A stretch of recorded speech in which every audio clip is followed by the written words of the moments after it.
Welcome to Hers His and Ours, part of the Shice Podcast Network.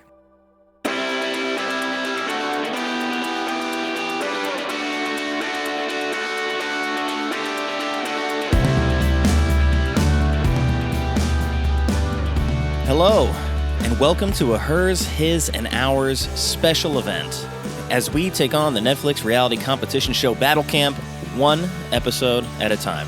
Welcome to Battle Camp. We're back, surprise. We are. Yeah. Manipulation. Well, the people that don't listen, or the people that do listen to this, don't know that we recorded... Oh, you're recording? The other episode. Yes. They don't know that we recorded the other episode. And then... Like an hour ago? Yeah. Had dinner. Or no, we had dinner, recorded, watched the episode. We got to the end of the episode. I refused to move on until we had our discussion, because we can't build the show around pre-existing knowledge. We have to not know in order to make what we're going to do here like matter. So I don't like this template. Yeah, you told me this is why you binge watch things without me. Yes. But going back to the beginning of episode 2, did I nail it or Yes. what? I nailed it. To the T. That it was going to click over just one past Avery and land on Lexi, and that she was going to be the one eliminated. Now, I don't know if the producers manipulated that, but... And like I said, I that's what I was hoping for, because I think it's going to be more entertaining to see Avery compete longer, and I didn't want Avery to go home. It was just like the annoying editing of Netflix and the production making it look like it's got to land on Avery. Yeah, well, because the drama to get you to tune in. It's working. On the next one. Netflix knows their audience, as I'm pointing to myself to keep me watching. I mean, they do. Begrudgingly. That's fair, but also they don't know me. That's for sure. I am very stubborn, and you wanted to just get ahead a little bit and watch the next part of the elimination, maybe even the whole episode. But I was like, no, we have to stop. No, we'll be watching the whole episode now. We will now, but I told you the only way that I'm gonna watch the next episode is if we get in here and record before jumping back into the next one. To aware. Which that's why I agreed to record at almost 10 o'clock at night. I know, you got off the couch so fast. You're like, fine. I'm angry. Let's do this. Yeah. But we also see in episode 2 that another little wrinkle to the game has come into play, in that Lexi got eliminated, and the red team is happy because they eliminated their perceived weakest link, right? But all the other teams that voted for Lexi had sort of assumed that they were going to like cripple the red team, or at least take a player away and make the game harder on them. What ends up happening is that there's a twist. Yeah, there's a twist. There's other reality stars in the chamber just waiting to get injected into the show at someone's elimination. Yeah, which is interesting for a competition game. Yeah. But also not surprising in hindsight, because Love Island does that. When after people are eliminated, they start to bring in random people to like fill in spots. Then they have like a bombshell week where it's like, here's another twist. A few people get to go, to this, exclusive little part of the island and meet all bombshells that are also meant to kind of throw the course, like the game off course a little bit, or throw temptation at, like part of already coupled pairs. So it's surprising because this is a competition, but not surprising because this is kind of a Netflix formula for I don't know if any of the other shows do this. I kind of want to watch a couple of them now just to kind of see in comparison, but not like every episode of every season necessarily. But yeah, that was an interesting twist. And it's interesting too that, what it looks like is happening is that if a female leaves, they're replacing it with another female. So every team always has 2 females and 2 males. Yeah. And I think in a game where, sort of physical challenges are going to come into play, you want to keep it even that way. So, you wouldn't reload the red team with like another Tony potentially, so that there's like a tug of war and that team is like super overpowered all of a sudden. So we get introduced to Polly. She's also from selling the OC.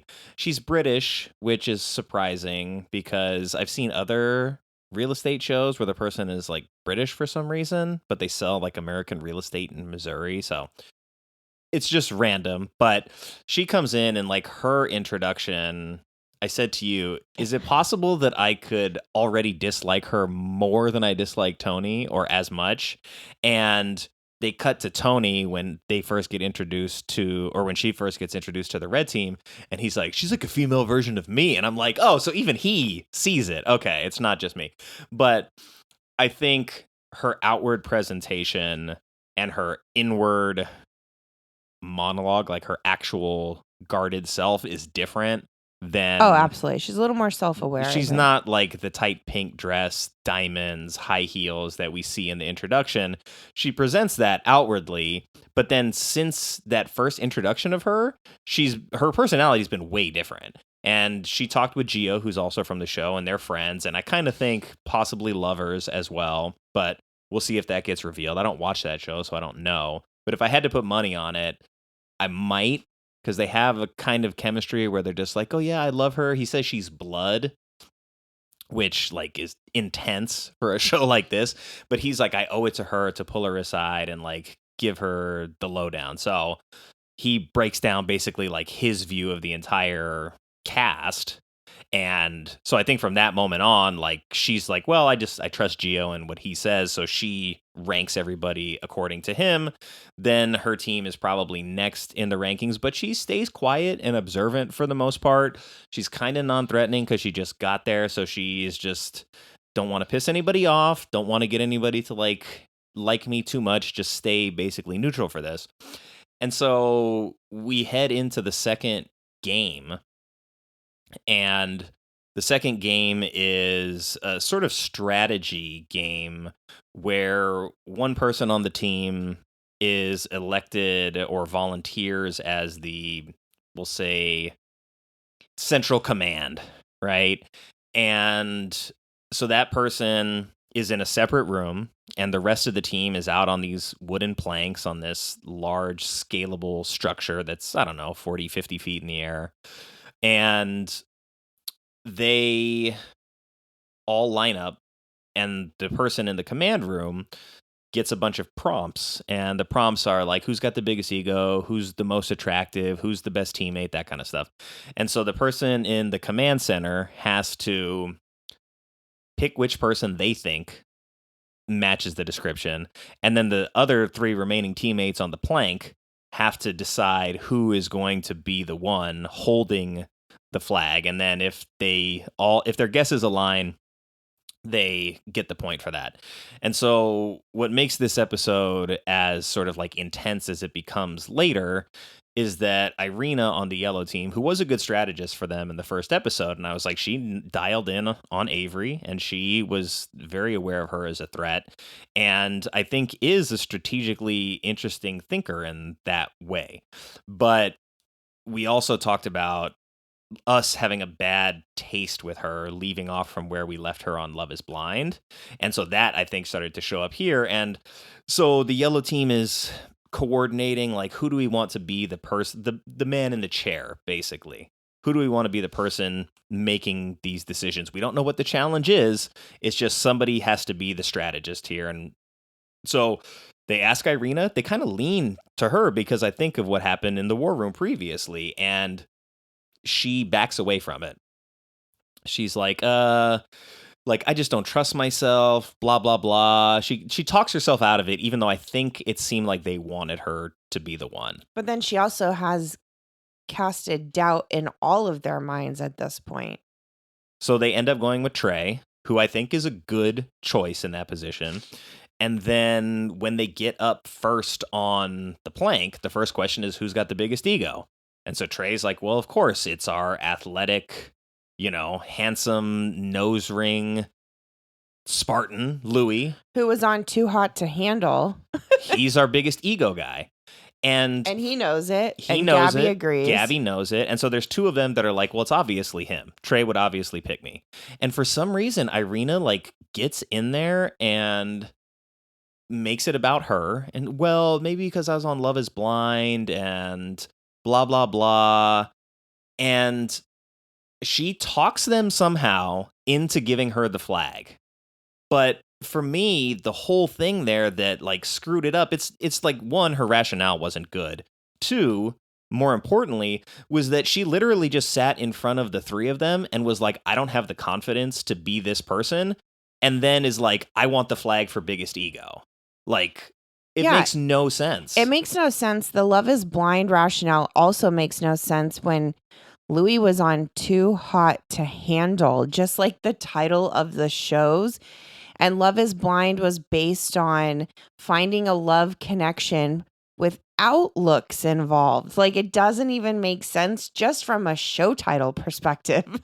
Yeah, it's weird. It's like she wanted to have the biggest ego, which is crazy. Like, why would they have voted? Like, why would Trey have voted for you for biggest ego? Especially because, again, you just casted doubt on all of your teammates by saying you didn't trust yourself to be in that communications position. Exactly. So it didn't make sense, and they start at a deficit. Obviously, the other team goes, red team goes Tony, ginormous ego, right? Obviously. No brainer. Geo, other team, they're like, you sell real estate, no brainer. So they're up ahead. Yellow team is in the hole. And I think Irina screwing up the first question for them just messed everything else up because they couldn't trust anymore that they could agree to give the flag to the right person, because another question comes up later where it's who do you think is the most attractive person on your team, right? And this fucks up the red team too, because Tony, with the biggest ego, overpowers the other two and is like, give me the flag. And he like doesn't even have a conversation about it. So they lose that point. But when it comes to yellow, the very easy answer is Gabby. And Irina says to them, oh, well, like Trey wouldn't pick either of us because of his girlfriend. And so it has to be Louis. Because, I mean, like, Louis is an attractive guy, but, like, this is Trey voting. Just the straightforward, simple answer is the right one. So just do it. Like, the two out of the three of you knew that Gabby was the right answer. You've already seen Irina fuck you up once, and she's already told you that she's not confident. And then she starts complaining during the game that she would have been great at Trey's job when she's literally costing them points on the plank. So it's like, what do you mean you would have been great? You've already gotten two of these wrong because we've listened to you. Yeah, and then they never get a point again after that because of her. What was the one that they got right? The other one they got wrong was best ally as well. Gabby was, I think, the easy answer there, because I think they kind of look at Trey like he's the leader. They look like he's smart. He was on Squid Game. Like, I'm sure they sort of understand the sort of dynamic of Squid Game. But then Gabby is like an excellent teammate in that she is super competitive. She's a good athlete. She's not dumb either. And she like has sort of agency with directing things within the team, which is why it was disappointing to see her like fold to Irina there, where it's like, no, like you're getting outvoted here. Two of the three of us think it's this. Let's just go with that, rather than, okay, well, I guess you think it's that, so let's let her have her way. And then it's so discord. Which was the question they got right? I can't even remember now. It was, no, it wasn't biggest ego. It was like best gamer or like most gamey or something. Like most gamey's not right, but oh, maybe it was best gamer and they picked Louis. Yes. Okay. And that was right. Yeah. So that was the one that they got right. And I feel like, they were a strong team heading into that, and coming out of it, like, they're obviously in shambles. Blue does great. It was great to see Shuby get voted best teammate unanimously. And in the last episode, I said, like, I really sort of prefer yellow because I think that they're a good team. But blue, I think they're fun to watch. And they all really seem to be like friendly and genuine with one another, because I think they knew after the first event, like, well, we're obviously not the strongest or the smartest team, so like we have to have the best camaraderie, and it really paid off in that. Yeah, it did. I think they only got one question wrong. Yes, I think it was the attractive one. Yeah. She had picked Avery Over Gio. Over Gio. No, wait. Yeah. Yeah, that's right, because Gio was ego. Yeah. Yeah. But yeah, I agree. Like I said, I felt for, what's his name? Shuby? They're calling him Shuby. I would have been I think it's Shubham. I would have been like, yeah, don't pick me for any of these answers because I don't want to drop. Yeah, he was like shitting his He was pants. having a panic attack. I felt bad for him, and I felt his pain. Yeah, but afterwards, like, he just seems like he's such a good energy to have on the team. And their team does have really good energy. Like, Avery is a very good strategist, and she's well-rounded.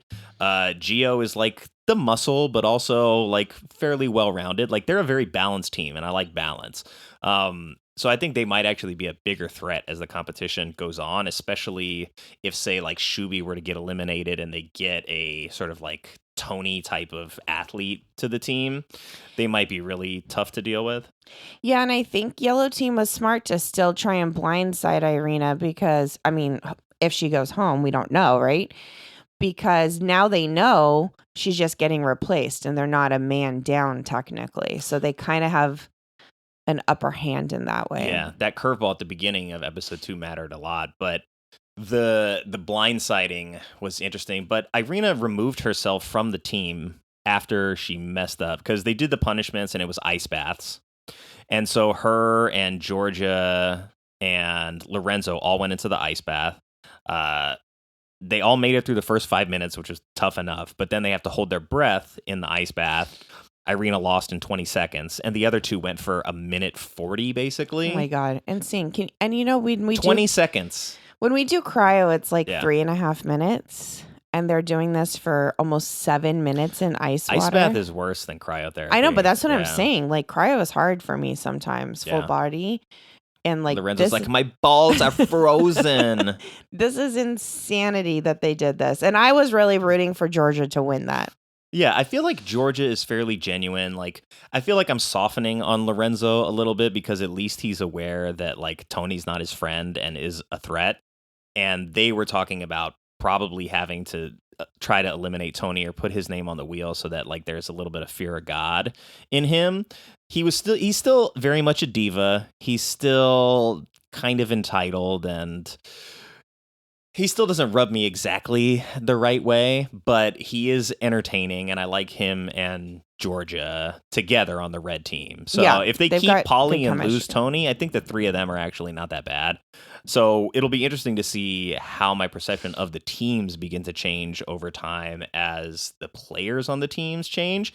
But like, Irina lost so quickly, and then like, she kind of like threw a temper tantrum. I can't describe it. Like, she lost in the ice bath, got eliminated, and then was like, I just need time to myself. And Louis was sitting outside the cabin, was like, I don't know if he didn't hear her, but then he checked on her. He's like, hey, like, you want to chat? Are you okay? And she's like, no, I need to be alone. He's like, by yourself? No, she said, I need a minute. I need a minute, yes. And he said, like, alone. And then she took a nap for like 4 hours. Was it that long? It must have been, because like she was sleeping and the rest of them were all talking and strategizing. Yeah, I was wondering about that. So it's kind of like not surprising, right? I mean, it's surprising and not surprising that you're feeling like something is off when you literally miss half the day with your team. Yeah. And I do believe he was genuinely trying to like be supportive. I think he was, yeah. And then you shut him out on top of it, and like, this is what you get. Yeah, because they were like, they had seen how she had rubbed other people on other teams the wrong way. And so it was like, we're carrying the person who is the least liked person here is on our team. So even if we like her as a teammate, she screwed us today in like a way that's super not beneficial. And she had like an attitude about it, which is, that's a bigger problem. But then, you know, she rubbed Tony the wrong way. So Tony weaponized that. she rubbed Gio the wrong way, and he was very quiet about it and not like making a big deal about it. But then when he gave Polly the lowdown, he's like, oh yeah, she's the worst person here. No doubt in my mind. And he's got like no real reason. She's not a threat to him. She's not going to win the show. Let's be realistic. But I'm curious because we are not seeing a lot of that's true. What that stuff is happening, or like the footage of what's going on behind the scenes, or like non-competition time for him to be like, oh yeah, she's the worst person here. I think it's just observational because like the energy on the blue team is good, right? But True. Then anytime Irina's around, like multiple people mention that she sort of just like makes a joke that doesn't land. Oh yeah, we did see that when they're having dinner and having the pizza, and they're just kind of like, what are you doing? It's like it's her like it's her ego.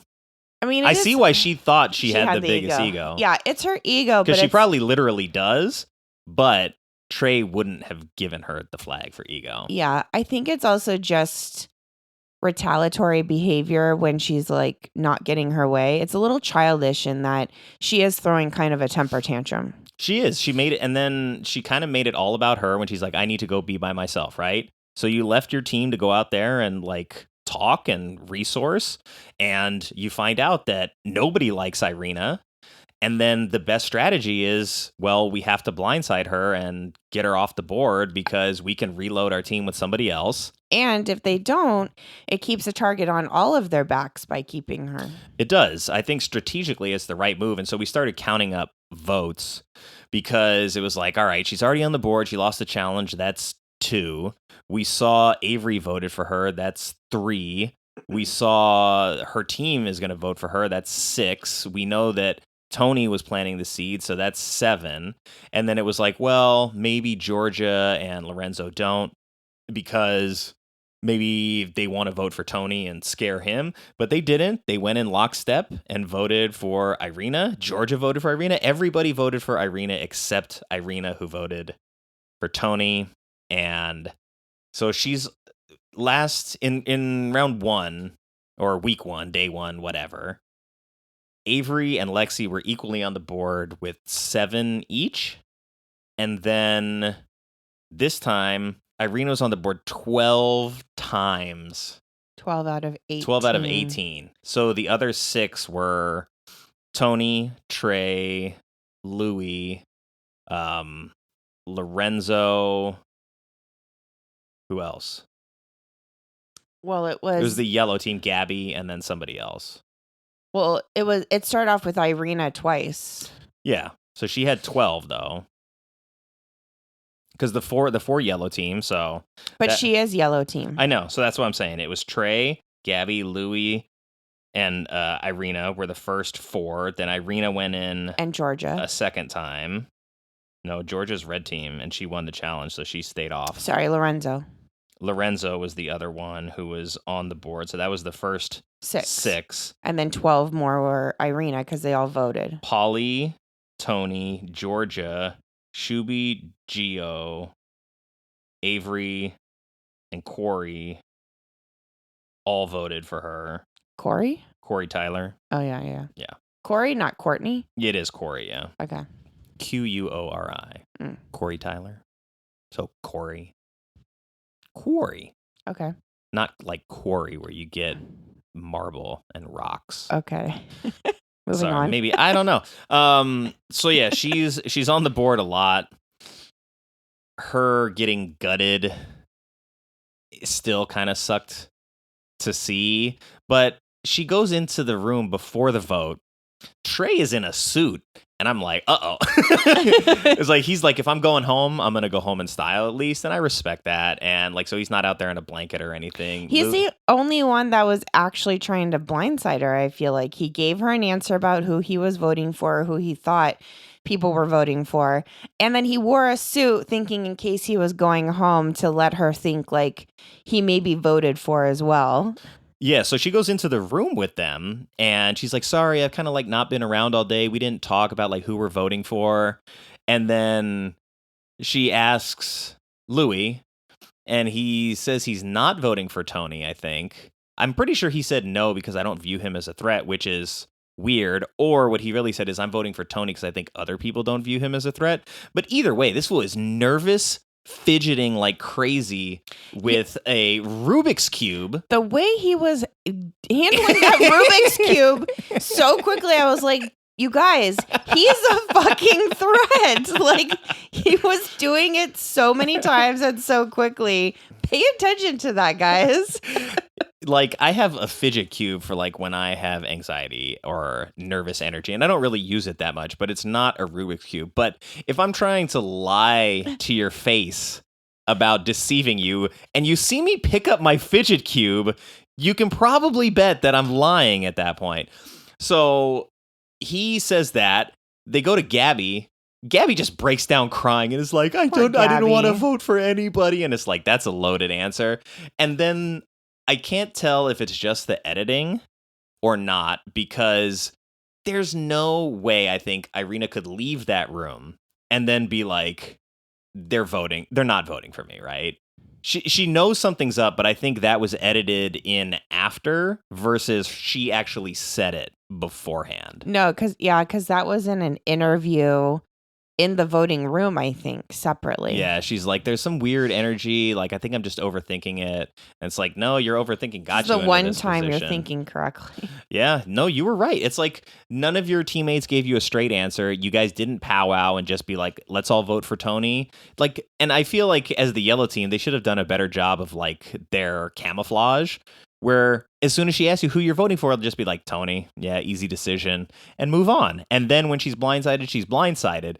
But like, you strung her along in a weird way, and so like, it's kind of shitty. But then at the end of the episode, before her name comes up, she's like so flabbergasted by everybody. Like, everybody at the camp voted for her. Every single person at the camp voted for her except for her. She voted for Tony. So to find out that the entire camp wants you gone, that's like, there's no coming back from that. And I think she said too, like, I don't even know, like, even if I survived, I don't know how I could deal with that, because everybody hates me.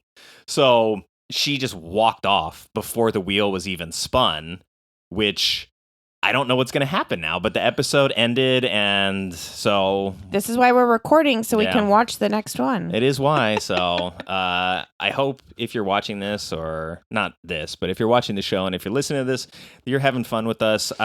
If you are, I would just recommend like waiting to watch the episode. I know that Netflix is going to try to reel you in like they're reeling us in. So, well, I'm pretty sure all the episodes are available. They are. They're probably binged. So I'm going to we'll try to get through this as quickly as we can. And, you know, recording 25, 30 minutes, maybe less in the future. But, I mean, I think we could finish this in the next 2 days. Well, we could possibly. But is it 8 movies? It's 10 episodes. Wait, is it 10 or 8? It's 10. Okay. All right. Well, we'll see. Thanks for listening. This is an entertaining topic, at least. So it's a little bit different than talking about like a structured drama with plot and stuff like this. This is just hot goss. It is. But now I really kind of want to get you to watch Big Brother a little bit. Well, look, there's only so many hours in the day. Not that we need to record about it, so we can just binge that one straight through. We'll see. We'll see. Maybe if you watch Physical 100, I'll trade you. Fine. Deal. All right. Take care, everybody. We'll see you on the next one. Adios. Thanks for listening to Hers, His, and Ours. We'd love for you to continue on this journey with us. The easiest way to do that is to like and subscribe to the show on the podcast platform of your choice. Follow our socials at Hers, His, Ours, spelled like time, on Instagram and X. To keep tabs on this show and others in the Shice Podcast Network, follow at ShicePodNet on Instagram, Blue Sky, and X.